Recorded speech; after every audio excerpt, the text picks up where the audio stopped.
Hello everybody, meteorologist Matt Gray, as promised, here on this Sunday evening. Back again with you for another edition of the Brainstorm as we continue to track this very active weather pattern. Oh boy, since we talked last, at least on this particular video series, there have been some changes where it did look like perhaps we were going to see a snowier rather than colder pattern. Well, now things are trying to trend towards that, well, we might get to have our cakes and eat them too, which I think might be a little bit on the unfortunate side, considering how cold it is going to be, considering how impactful some of the snow that we are potentially getting will be as well. So here we go. Here are temperatures here on Sunday night. I want you to notice, as you can see my little cursor arrow, the top of your screen over by Glacier National Park in western Montana, and also some of this frigid air that is moving towards the Methow Valley and into the Omak area. Omak already down to 10 here, as it is just past 7 o'clock on Sunday night that I am recording this. And this is kind of the two areas, two paths of least resistance for that Arctic air that's sitting up to the north of us. And all that's going to be streaming in, and slowly but surely we're going to fill in with that Arctic air. In fact, look at the wind chill from all that frigid air.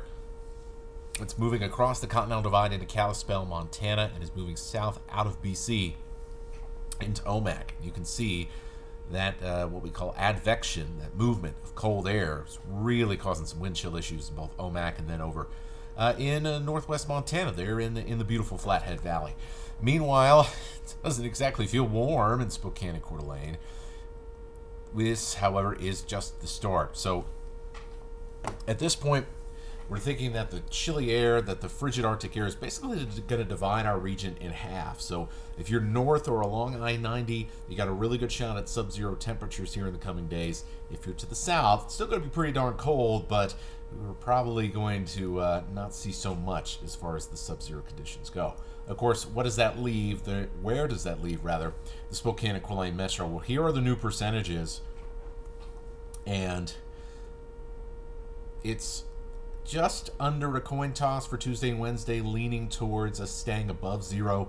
Thursday, however, we think that the skies are going to clear out as we head into Wednesday night, and we think that is going to end up becoming the kind of perfect recipe for us to cool off super fast, especially because we don't think we're going to warm up a lot on Wednesday. We're only going to be in the single digits above zero, and our temperatures are going to really crash as a result. And so 80% chance in Spokane for below zero temperatures, and really that extends all the way across the metro, all the way over to Lake Coeur d'Alene. So this, particularly this Wednesday into Thursday time frame, is looking like it is not very good. I'll tell you that much right now. So we are getting both. We're getting both some somewhat impactful snow, and we're also getting these impactful temperatures that are really going to affect you as you go about your days in the middle of the week. So let's bring in now some of the weather models.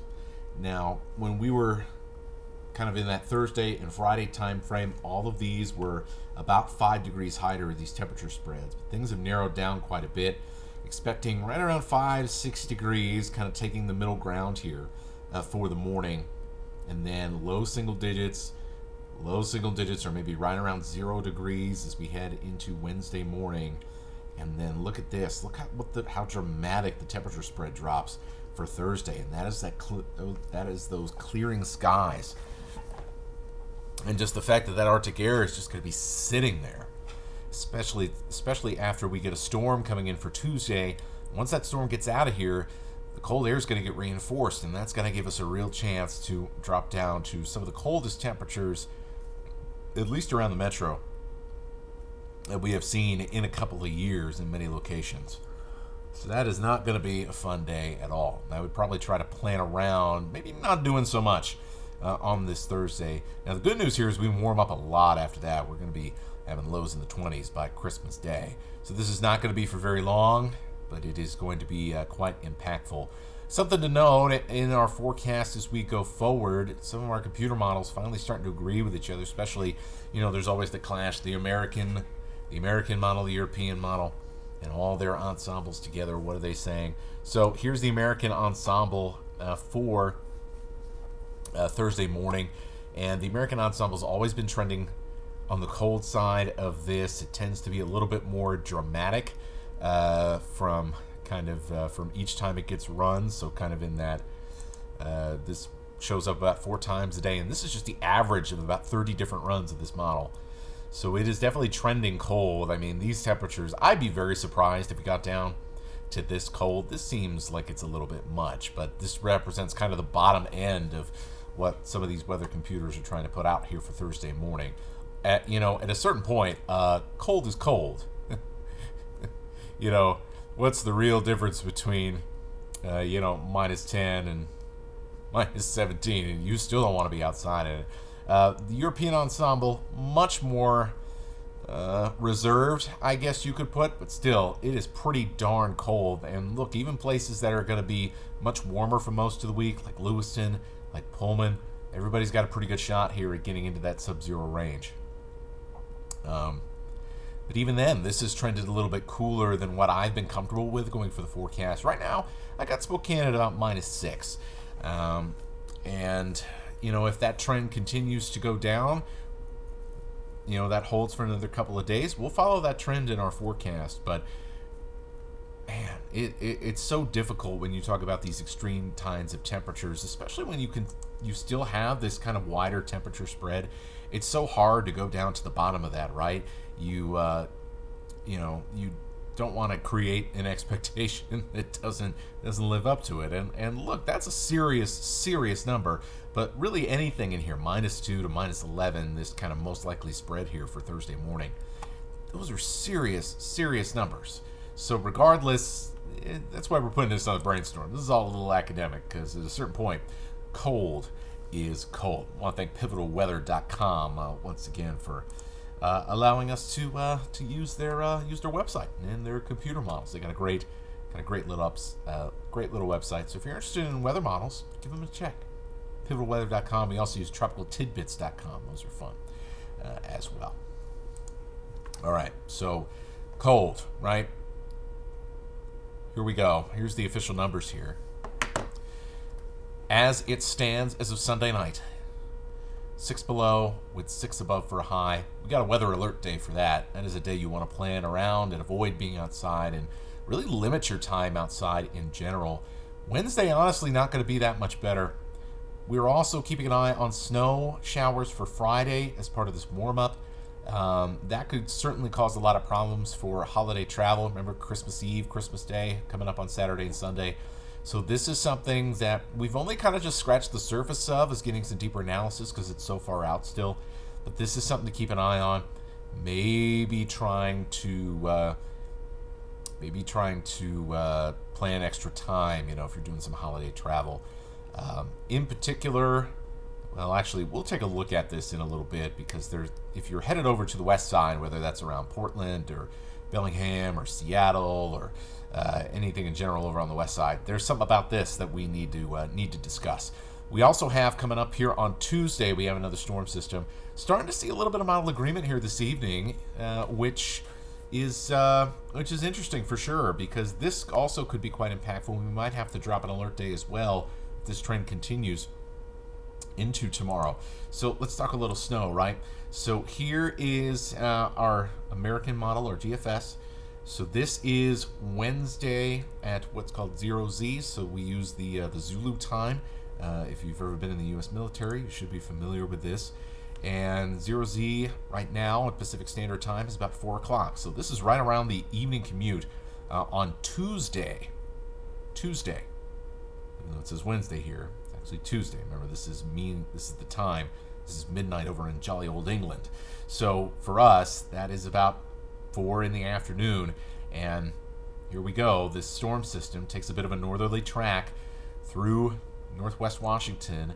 All that moisture butts up against this Arctic cold. You can see these lines all strung together. That's where the bulk of that Arctic cold is going to set up here right across western Montana as we get into the middle of the week. And it really starts pumping out the snow as it rises up onto those higher elevations. along the Montana state line. If we look at the European model around the same time, look at that. It even puts even more intense snowfall, especially across the Silver Valley. So folks in the Silver Valley, you're actually under a winter storm watch already for this particular system. So this is going to be really something to watch here in the next kind of 12 to 24 hours, because I think by the time we get to Monday night, we're going to have to make a call on this thing. And the fact that the Weather Service already has a winter storm watch up is notable. But this is the first time I've kind of seen the computers kind of agree with each other on the placement of this storm, and it taking a bit more of a northerly track. So let me back up a little bit. Let's go to Tuesday morning. So we are going to have some snow around the Blue Mountains in the LC Valley as we head into Monday night and into Tuesday. But here comes the big slug of this storm, right, as we head into Tuesday night, and it hangs around, and then that next push of Arctic air comes in as we get a Wednesday night into Thursday. That's one reason why Wednesday and Thursday are going to be a whole lot colder than the other days, which is remarkable considering it's already going to be pretty darn cold otherwise. And you can kind of see this pattern play out in the European model as well. I mean, look at this more northerly track. This is a big development, and that's because we're talking about some serious snow potential for Lookout Pass in particular, down through the Silver Valley. The Cascades Passes will also get hit pretty hard as well. All right, so here is, we just showed you European model here. So here is really the big concern and why there's a winter storm watch up for the Lookout Pass area. That's a lot of snow. And the Silver Valley could be picking up a ton of snow here as well, 4th of July Pass. So really, you go from Coeur d'Alene out to Lookout Pass. That's a total mess, and it's coming around the evening commute time as well. Same goes for kind of the morning commute time around Snoqualmie Pass, over Stevens Pass. So this is not the most ideal situation that we're looking at right now. And we're talking about anywhere between 2 and about 4 inches, and probably in the higher end of that around Spokane and around Coeur d'Alene.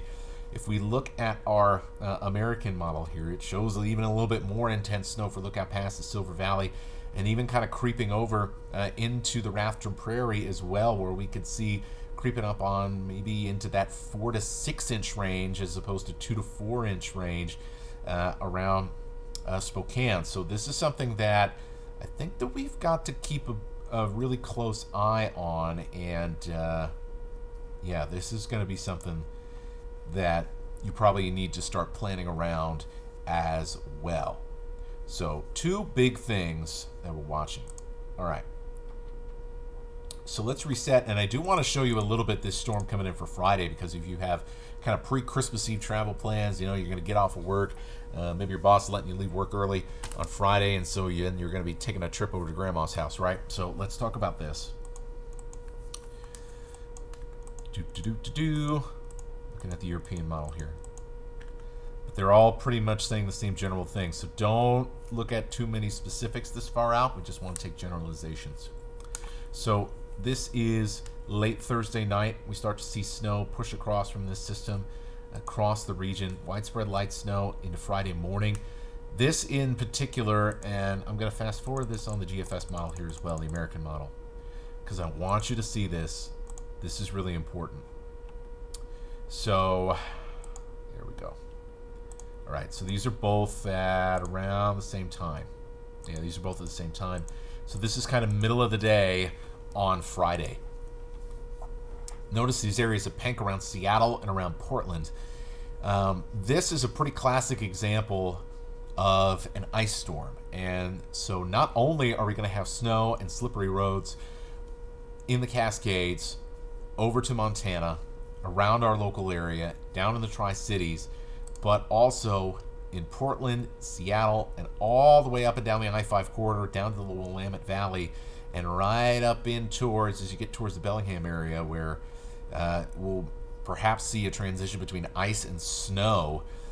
I mean, that's going to be a total mess, especially if it does end up being a sustained period of some freezing rain. I mean, it is going to be a pre-holiday disaster, basically, over there. So if you have some travel plans, you headed that direction, maybe you wait until Christmas Eve. Maybe you try to get there a little bit earlier and drive through the Arctic cold instead. That's kind of my advice to you at this point. Even though this may not be the most serious snow event for us, if you're traveling over to the west side, this could be a pretty big deal. I'm going to take a look at some of the early snowfall total numbers as well. So, yeah, so far this has really not looked super impressive. It's definitely been more of a Cascades than a Tri-Cities type of event, as opposed, and here I'll move forward on the GFS as well, as opposed to what we're seeing here. American model definitely trying to push a little bit more into our area, but still, that's probably less than what we're going to be seeing on Tuesday, at least by how things are evolving in the computers right now. But still, I mean, imagine if you're taking the interstate down to Portland through the Tri-Cities. I mean, that is a total mess on Friday. So, boy, this forecast is just absolutely jam-packed. So, there you go. That's why we have the yellow boxes. Possible alert days for Tuesday. We're going to monitor the snowfall trends for the next 12 hours or so. Let's see what happens. Alert day for Thursday because of the frigid cold. And then Friday, travel weather. Doesn't look like it is going to be very pleasant, no matter which direction you are headed. So, all right. That was a lot. I've said a lot. Hopefully, I've given you some kind of idea of what to expect in the week ahead. And, you know, we're going to have a good day, I think, on Monday. Yeah, it's going to be cold. We're going to have a pretty good day on Wednesday, even though it's going to be really cold. And Thursday, as far as travel goes, isn't going to be the worst day either, even though it is going to be super frigid. So, as far as pre-holiday travel, that's my advice to you. I'd also see a little bit of snow hanging around on Christmas Eve as well in the local area. We'll keep everything updated for you as we go along through this upcoming week, and really try to help you out as much as we can with any travel plans or really anything kind of before the Christmas holiday that you need to get done. So, hey, stay warm and stay safe out there. We'll keep you updated. If you like this video, give us a like, give us a thumbs up, subscribe to 4 News Now here on the 4 News Now YouTube channel. Subscribe to the Brainstorm newsletter at KXLY.com. Follow us on KXLY.com as well, the KXLY Plus app for your smart TV devices. And watch our newscasts, because we're going to be doing a lot of updating. We're going to be doing a lot of hard work here in the weather office in the days ahead with so much going on. All right, have a wonderful rest of your weekend. Stay safe out there. Merry Christmas if I don't see you again before then. Happy Hanukkah. First night Hanukkah here. And, yeah, stay safe. Have a good one. We'll talk to you soon.